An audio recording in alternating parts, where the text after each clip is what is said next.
하나님의 말씀, 구약성경 전도서 1장 1절로 7절까지 말씀입니다. 전도서 1장 1절로 7절 말씀. 다윗의 아들 예루살렘 왕 전도자의 말씀이라. 전도자가 가로되 헛되고 헛되며 헛되고 헛되니 모든 것이 헛되도다. 사람이 해 아래에서 수고하는 모든 수고가 자기에게 무엇이 유익한고, 한 세대는 가고 한 세대는 오되 땅은 영원히 있도다.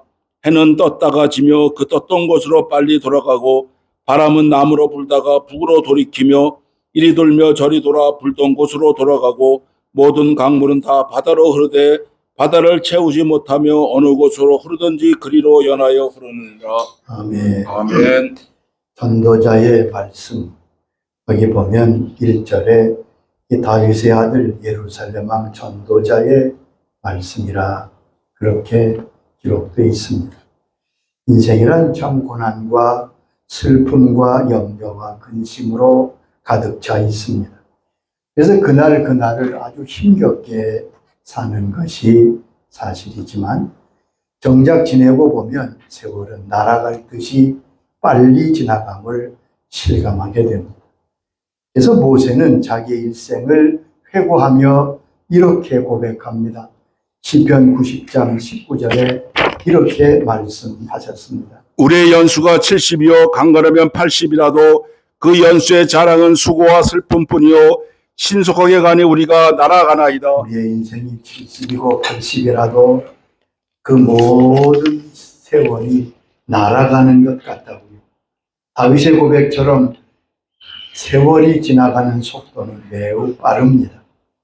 사실 세월이 지나가는 속도는 일정하지만 그 세월을 느끼는 감정이, 마음이 각기 다르다는 거지.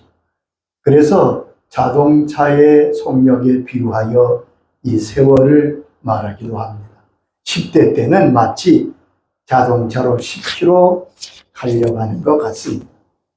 20대는 20km, 40쯤 되면 이미 40km로 인생이 달리기에 아주 빠르기 시작한 거지요. 50 지나 60, 70, 여러분 자동차가 70km 달리면 아주 빠릅니다. 그래서 아주 빠르게 느끼게 되는 것입니다. 오늘 전도서의 말씀은 우리에게 인생에 대하여 깊이 주시는 말씀입니다. 하나님의 사람이요 왕이었던, 그리고 모든 부귀영화를 다 누려보았던 솔로몬은 인생에 대해 깊이 또 체험하고 남들이 하지 못한 경험들을 많이 했던 인물입니다. 그래서 그는 전도자가 되어, 여기 전도자라는 말은 말씀을 전하는 자, 말씀을 가르치는 자, 그런 뜻입니다. 말씀을 가르치고 있는 거지요. 지혜왕 솔로몬을 통해 첫 번째 우리에게 가르치시는 진리가 무엇입니까? 그것은 우리 인생을 영원한 가치를 위하여 살라는 말씀입니다. 솔로몬은 묻습니다. 영원한 것이 무엇이냐? 정작 무엇이 영원한 것이냐? 2절에서 보면 인생을 헛되고 헛되다고 5번이나 반복하여 말하고 있습니다. 이 헛되다는 말은 입김, 호흡, 무가치한 그런 뜻입니다. 인생은 결국 가치가 별로 없다. 하나님 없는 인생의 모든 것이 헛되다고 말씀하고 계십니다. 4절로 11절에는 인간의 모든 역사가 계속 반복되는 것임을 우리에게 가르치십니다. 인간의 세대가 끊임없이 교체됩니다. 한 세대가 가고 한 세대가 옵니다. 또한 자연이 끊임없이 순환합니다. 해가 돋고 바람이 불고 강이 흐릅니다. 해 아래 새 것이 없다고 9절에 이미 말씀하셨습니다. 우리는 새 것이라고 말할지 몰라도 해 아래 새 것이 없습니다. 그리고 또한 과거의 세대가 우리에게 잊혀진 것처럼 우리도 곧 잊혀질게 될 것이라고 우리에게 말씀하고 있습니다. 그러므로 세상에 그 어떠한 것도 크게 가치가 있거나 또 소유한다고 해서 만족할 수 없음을 말씀하십니다. 지혜가 많고 똑똑하면 솔로몬이 지혜의 사람 아닙니까? 자랑할 만하고 크게 기뻐할 만한데 그는 지혜에 대해서 1장 18절에 이렇게 말합니다. 지혜가 많으면 번뇌가 많으니 지식을 더하는 것은 근심을 더하는 것이다. 재물이 많고 풍부하면 만족할 것 같지요? 그런데 솔로몬은 5장 10절에서 이렇게 말씀합니다. 은을 사랑하는 자는 은으로 만족하지 못하고 풍요를 사랑하는 자는 소득으로 만족하지 은이 아니하나니 많다고 은으로 만족하지 못한다. 풍요롭고 풍성하다고 해서 만족하느냐? 그렇지 않다는 것. 이 세상에서의 성공과 성취가 무익하다고 고백하고 있습니다. 이 고백은 아마 솔로몬만 할 수 있는 것 아닌가 싶어요. 우리같이 평범한 사람은 뭐 크게 성공하거나 성취하고 내가 하고 싶은 것을 다한 인생이 아니기 때문에 이렇게 말하기가 곤란합니다. 그러나 솔로몬은 모든 것을 다 해본 사람입니다. 2장 4절로 11절에 그는 자기가 원하는 것을 다 성취했다고 말하고 있습니다. 2장 10절을 들어보세요. 무엇이든지 내 눈이 원하는 것을 내가 금하지 아니하며 무엇이든지 내 마음이 즐거워하는 것을 내가 막지 아니하였으니 이는 나의 모든 수고를 내 마음이 기뻐하였습니다. 자, 내 눈이 원하고 내 마음이 원하는 건 난 다 해보았다. 하고 싶은 걸 다 했다는 사람. 다 하고 싶고 원하는 것을 다 했으면 원이 없겠지요. 행복하고 기쁘다. 만족한다. 그래야 정답이 아니겠어요? 그런데 모든 것을 자기 마음대로 했던 솔로몬은 2장 11절에 이렇게 말하고 있습니다. 그 외에 내가 생각해 본 중 내 손으로 한 모든 일과 내가 수고한 모든 것이 다 헛되어 바람으로 잡는 것이며 해 아래서 무의한 것이라. 내가 다 해봤는데 그것은 바람을 잡는 것 같고 무익한 것입니다. 그러므로 그는 영원히 무엇인지를 깨닫고 우리의 인생을 거기에 투자해야 된다고 말씀하고 있습니다. 지나가고 헛된 세상의 인생에 귀한 것을 투자하지 말고 영원을 향해서 영원을 위해서 영원히 없어지지 않는 것을 향하여 살아라고 우리에게 말씀하고 있습니다. 영원한 것이 무엇입니까? 성경은 영원한 것이 무엇임을 분명히 가르쳐 주십니다. 첫째, 하나님이 영원하십니다. 성부, 성자, 성령, 삼위 하나님은 영원하신 하나님이십니다. 히브리 13장 8절에 이렇게 말씀했습니다. 예수 그리스도는 어제나 오늘이나 영원토록 동일하시느라. 예수 그리스도는 어제나 오늘이나 영원토록 동일하십니다. 그러므로 당연히 하나님의 말씀이 영원합니다. 영원하신 분의 말씀이니 영원한 거겠지요. 누가복음, 마태복음 24장 35절에 주님이 말씀하십니다. 천지는 없어질지언정 내 말은 없어지지 아니하리라. 아멘. 이사야 40장 8절에도 말씀하십니다. 푸른 마르고 꽃은 시드나 우리 하나님의 말씀은 영원히 서리라. 푸른 마르고 꽃은 시드나 인생은 다 시들고 꽃처럼 쓰러져도 하나님의 말씀은 영원히 서리라. 그러므로 하나님의 말씀을 믿고 의지하는 사람은 영원하신 하나님의 은혜에 속하게 되는 것입니다. 또한 예수 믿는 사람이 영원합니다. 잘 들으세요. 세상 사람은 영원한 사람이 없지만 예수 믿는 우리는 영원하다고 우리 주님께서 친히 말씀하셨습니다. 아멘. 요한복음 6장 58절에 이 떡을 먹는 자는 영원히 살리라. 요한복음 8장 35절에도 이렇게 말씀하십니다. 종은 영원히 집에 거하지 못하되 아들은 영원히 거하나니. 종은 아들의 집에 거하지 못하지만 아들은 영원히 거하지 않느냐. 11장 26절에는 이렇게 말씀했습니다. 나를 믿는 자는 영원히 죽지 아니하리니 나를 믿는 자는 영원히 죽지 아니하리니. 여러분, 그러므로 우리의 믿음이 귀한 것입니다. 믿음의 사람은 영원합니다. 그래서 예수 믿는 사람이 영원한 거예요. 아멘. 뿐만 아니라 하나님의 뜻을 행하는 사람은 영원하다고 우리에게 말씀하십니다. 요한일서 2장 17절에 말씀하십니다. 이 세상도 그 정욕도 지나가되 오직 하나님의 뜻을 행하는 자는 영원히 거하느니라. 세상도 정욕도 다 지나가지만 오직 하나님의 뜻을 행하는 자는 영원하다고요.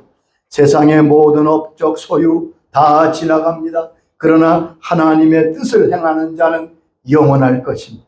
하나님의 뜻을 위하여 순종한 사람은 그 삶이 영원한 가치가 있습니다. 결코 헛되지 않습니다. 그러므로 하나님의 교회와 하나님의 사람들은 일평생 무슨 일을 해야 되는지 심사숙고해야 합니다. 다른 사람이 하니까 나도 따라하는 것은 지혜로운 것이 아닙니다. 우리는 언제나 하나님의 뜻을 행하는 자가 되어야 할 것입니다. 그것이 영원한 일입니다. 그것이 가장 가치 있는 일입니다.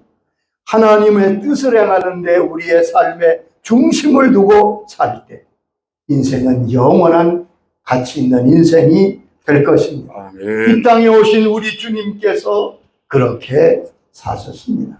요한복음 5장 19절에 이렇게 말씀했습니다. 아들이 아버지께서 하신 일을 보지 않고는 아무것도 스스로 할 수 없나니 아버지께서 행하시는 그것을 아들도 그와 같이 행하느니라. 주님 말씀하시기를 하나님 아버지가 행하시는 것을 보지 않고는 나는 아무것도 할 수 없다. 아버지께서 행하시는 그것을 나도 행한다고 말씀했습니다. 그럼 우리도 주님께서 하신 것처럼 언제나 하나님의 뜻을 헤아려 그 뜻에 순종하는 것이 인생의 영원한 축복이 될 것입니다. 성령님께 지혜를 구하여 무엇이 하나님의 뜻인지 분별해야 합니다. 로마서 12장 2절에 말씀하셨습니다. 너희는 이 세대를 본받지 말고 오직 마음을 새롭게 함으로 변화를 받아 하나님의 선하시고 기뻐하시고 온전하신 뜻이 무엇인지 분별하도록 하라. 이 세대를 본받지 말고 마음을 새롭게 함으로 변화받아 하나님의 선하시고 기뻐하시고 온전하신 뜻이 무엇인지 분별하도록 하라. 스쳐 지나가는 바람 같은 인생의 삶을 낭비하지 말고 영원한 것을 붙들고 사는 저와 여러분이 될 수 있기를 바랍니다. 아멘. 전도자의 두 번째 말씀은 인생의 삶에 모든 일에 때가 있으며 그때는 하나님이 정하신다는 말씀입니다. 사람이 그것을 좌우하지 못합니다. 전도서 3장 1절에 이렇게 말씀했습니다. 범사에 기한이 있고 천하만사가 다 때가 있나니 범사에 기한이 있다. 때가 있다는 말. 그리고 그 때를 주관하시는 분은 하나님이십니다. 부활하신 예수님께 제자들이 묻습니다. 제자들의 관심은 그 민족이 로마로부터 해방되어 다윗 왕국 같은 왕국을 재건하는 일이었습니다. 사도행전 1장 6절에 이렇게 묻습니다. 주께서 이스라엘 나라를 회복하심이 이때니까. 언제 우리는 해방되고 자유롭게 됩니까? 근데 1장 7절에 주님이 이렇게 말씀하십니다. 이르시되 때와 시기는 아버지께서 자기의 권한에 두셨으니 너희가 알 바 아니오. 여기 보면 주님께서 때와 시기는 아버지께서 자기의 권한에 두셨으니 너희의 알 바 아니오. 우리가 알 수 있는 게 아니라는 말입니다. 때와 시기는 하나님의 손에 있습니다. 사람의 생각과 계획에 있지 않습니다. 그런데 하나님이 주시는 하나님의 때와 시기는 그 성격이 어떠한 것입니까? 전도서 3장 1절로 8절 보면 28가지의 때가 나옵니다. 28가지의 때가 나와요. 그런데 14가지는 긍정적인 때고 14가지는 부정적인 때입니다. 이런 거지요. 날 때가 있고 죽을 때가 있다고. 심을 때가 있고 뽑을 때가 있다고. 인생은 언제나 형통하고 평안함만 있는 것이 아닙니다. 또한 언제나 고통과 어려움과 고난만 있는 것도 아닙니다. 좋은 때가 있고 고난의 때가 있습니다. 형통한 때가 있고 곤고한 때가 있습니다. 그런데 이것을 사람이 마음대로 바꿀 수 없다고 말씀했습니다. 전도서 3장 14절에 말씀하셨지요. 하나님께서 행하신 일보다 하나님께서 급게 하신 것을 누가 능히 곱게 하겠느냐? 형통한 남에게는 기뻐하고 공고한 날에는 되돌아보아라. 이 두 가지를 하나님이 병행하게 하사 사람이 그의 장래일을 능히 헤아려 알지 못하게 여기 하셨느니라. 보면 하나님께서 우리에게 말씀하신 것. 우리가 할 수 없어요. 알 수 없는데 우리가 할 수 있는 게 뭡니까? 그 때를 당할 때 우리의 반응, 우리의 응답이 매우 중요하다고 말씀하신 것입니다. 하나님이 행하신 일을 보라. 하나님이 굽게 하신 것을 누가 능히 곱게 하겠느냐? 형통한 날에는 기뻐하고 곤고한 날에는 되돌아보아라. 이 두 가지를 하나님이 병행하게 하사 장래를 알지 못하게 한다. 여러분, 우리 마음대로 형통과 공고를 가져올 수 없습니다. 형통한 날에는 기뻐해야 됩니다. 하나님 주신 은혜와 형통에 감사하고 찬양하는 것입니다. 어렵고 곤고한 날에는 생각합니다. 하나님이 복 주시고 은혜 주신 때를 기억하며 그 곤고한 때를 이겨야 될 것입니다. 링컨은 수많은 역경과 고난을 이기며 승리한 하나님의 사람이지. 링컨 대통령은 어려움이 닥쳐올 때마다 스스로 이렇게 격려했다고 합니다. 이것도 곧 지나가리라. 이것도 곧 지나가리라. 그렇습니다. 지금 여러분 형통하십니까? 평안이 있습니까? 하나님이 형통을 주신 것입니다. 아멘. 감사하고 기뻐하고 하나님 앞에 찬양하는 시간으로 나아가야 될 것입니다. 혹 곤고하고 어려운 때를 여러분 맞았습니까? 원망하고 낙심하지만 하나님이 곧 형통의 때를 주실 것을 기억하고 하나님을 깊이 묵상하며 기도하며 여기서 하나님 믿음을 기르고 신앙의 실력을 기르시기를 바랍니다. 사람은 평안할 때 성장하지 않습니다. 여러분 평안해 보세요. 형통한 좋긴 하지만 그때 성장하고 성숙하는 사람은 없습니다. 그러나 역경과 어려움을 겪으면서 그의 믿음과 인격이 성숙하게 되는 것입니다. 그러므로 전도서 3장 13절은 이렇게 말씀합니다. 사람마다 먹고 마시는 것과 수고함으로 낙을 누리는 그것이 하나님의 선물인 줄을 알았다. 아멘. 이 말씀의 뜻은 하나님의 주시는 때가 형통한 때든지 아니면 곤고한 때든지 불문하고 자기의 본분을 다하고 자기 맡은 일에 최선을 다하라는 말씀입니다. 여러분, 자기 위치를 지켜서 요동하지 않고 쉽게 흔들리지 않는 건 참 복입니다. 어느 교회에 큰 대학의 총장님이 교회에 나오십니다. 그러니까 대학 총장님이 그 교회에 나오시니까 그 교회 평범한 교인이세요. 중직자도 아니시고. 그런데 여러 가지 교회에 또 여러 가지 일도 생기고 하면 사람들이 총장님의 의견을 묻습니다. 그때마다 이 대학 총장님이 하시는 대답은 하나입니다. 저는 대학에 가서 총장이지 교회 총장은 아닙니다. 자기 한계를 분명히 아는 사람이죠. 아멘. 미국 자동차 산업을 크게 일으킨 칼스 카터링이라고 하는 분이 계십니다. 그분은 83세 생일 때 자녀들에게 잔치를 받으며 이렇게 말합니다. 자녀들이, 아버님 이제 83세나 되셨으니 이제 좀 쉬시지요. 그때 그분이 그런 대답을 했어요. 나는 오늘만 생각한다. 그리고 내일을 바라본다. 그러면서 자녀들에게 다음과 같은 아주 유명한 교훈을 남겼다고 합니다. 첫째는 너희들은 항상 영혼의 문제를 깊이 생각하라. 지금 잘 되고 못 되고 성공하고가 아니라 영혼의 문제를 깊이 생각하도록 해라. 두 번째는 무슨 일에든지 함부로 참견하는 습관을 버리도록 해라. 세 번째는 같은 말을 반복하거나 남을 비판하는 헐뜯은 말을 절대 하지 마라. 그리고 현재 일에 충실해라. 아멘. 그렇습니다. 세 번째 전도자가 가르치는 진리는 서로 협력하여 살라는 말씀. 전도자가 본 세상, 우리가 본 세상과 같습니다.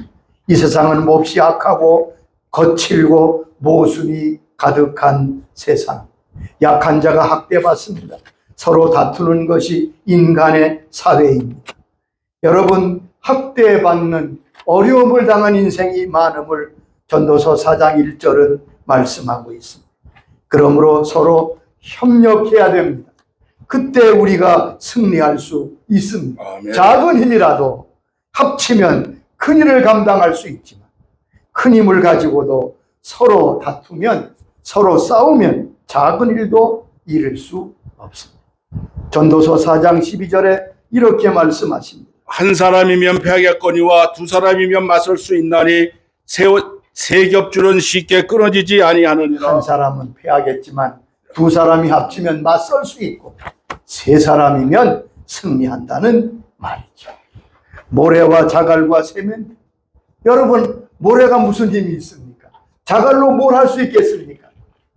그런데 이 각자 연약한 것을 물을 섞어서 함께 잘 조합해 놓으면 바위보다 단단한 큰 콘크리트를 만들 수 있습니다. 협력이란 무엇입니까? 서로 의견을 달리하는 사람이 서로 조금씩 양보해 가면서 힘을 모으는 것입니다. 믿는 사람은 내 뜻이 아니라 주님의 뜻이 되기를 원하기에 협력할 수 있습니다. 세상 일과 사람이 하는 일은요, 절대적으로 낫거나 불완전한 것입니다. 여러분, 특출한 것이요, 다 비슷한 허물을 가지고 있습니다. 그러므로 지나치게 자기 의견을 고집하거나 상대방의 약점을 공격하는 것이 없어야 돼요. 제가 40년 넘게 목사로 이렇게 목회하며 지내봅니다. 하나님의 나라에 참 협력을 잘 하시는 분도 계신가 하면 아주 훌륭하고 똑똑한데 항상 협력하는데 문제가 있는 분들도 많았어요. 제가 늘 아시죠? 조금만 협력하면 좋을 텐데.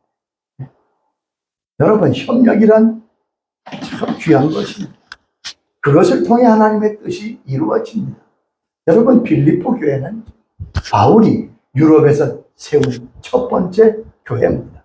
마게도냐 사람의 환상을 보고 와서 우리를 도우라, 아시아 선교를 뒤로하고 성령의 인도로 유럽 선교에 나가, 그리고 첫 번째 빌립보 성에서 강가에 나가 안식일에 말씀을 전할 때 루디아라고 하는 자주장사 여인이 마음을 열고 바울의 복음을 받아들여 거기서부터 빌립보 교회가 시작되었습니다.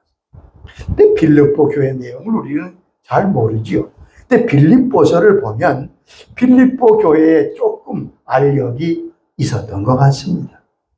특별히 빌립보 교회는 여성도들이 아주 강력한 성도들이었던 것 같아요. 그래서 바울은 빌립보 교회를 향하여 빌립보 4장 2절에 이처럼 쓰고 있습니다. 내가 유오디아를 권하고 순두개를 권하느니 주 안에서 같은 마음을 품으라. 아마 이 두 분이 빌립보 교회 기둥 같은 분들이겠지. 내가 유오디아를 권하고 순두개를 권하니 주 안에서 같은 마음을 품어 주 안에서 서로 협력하도록 해. 그렇습니다. 전도자는 말은 서로 협력할 때 우리는 승리할 수 있고 하나님의 뜻을 이룰 수가 있는 것입니다. 역사학자 찰스 비어드는 평생 역사를 연구하며 4가지 진리를 발견했다고 그의 책에 쓰고 있습니다. 첫째는 개인이든지 국가든지 교만하면 반드시 멸망하더라는 것. 능력이 부족해서 힘이 없어서 망한 게 아니에요. 개인이나 국가나 단체나 교만하면 하나님은 반드시 멸망시킵니다. 두 번째 진리는 하나님의 심판의 맷돌은 매우 천천히 돌아가는 것 같아도 확실하고 분명하게 심판하신다는 사실입니다. 악인은 반드시 심판하시고 의인은 반드시 갚으신다는 진리를 그는 발견했습니다. 세 번째, 하나님의 계획과 섭리는 실패하시는 법이 없다. 반드시 이루어진 하나님이 계획하시고 행하시는 일은 그 누구도 방해할 수 없다. 네 번째는 어두움이 깊을수록 별이 분명히 보인다는 사실. 어두울수록 소망을 가지고 나가야 된다는 가르침입니다. 우리는 지금 이 세상을 살아가고 있습니다. 어느 연령대에 있든지 어려움은 비슷합니다. 영원을 추구하며 살아야 될 것입니다. 아멘. 우리에게 어떤 때를 왔든지 그 때는 내가 택한 게 아니에요. 하나님이 우리에게 주신 때. 형통할 때나 곤고할 때나 주님을 바라보며 승리하시기를 바랍니다. 그리고 서로 협력하여 하나님의 뜻을 이루어드리는 복된 사람들이 다 될 수 있기를 주의 이름으로 축원합니다. 아멘. 주님 감사합니다. 전도서를 통해서 오늘 말씀해 주셔서 감사합니다. 헛된 세상, 지나가는 것에 우리의 인생을 투자하지 않게 하시고 영원한 하나님과 하나님의 뜻을 향하여 전력을 다하여 하나님이 주시는 때에 형통한 때라도 곤고한 때라도 흔들림 없이 믿음으로 서로 협력하며 주의 뜻을 이루어드리는 그 귀한 일에 쓰임받는 저희들이 되게 하여 주시옵소서. 아멘. 예수님의 이름으로 기도드리옵나이다. 아멘. 우리 한번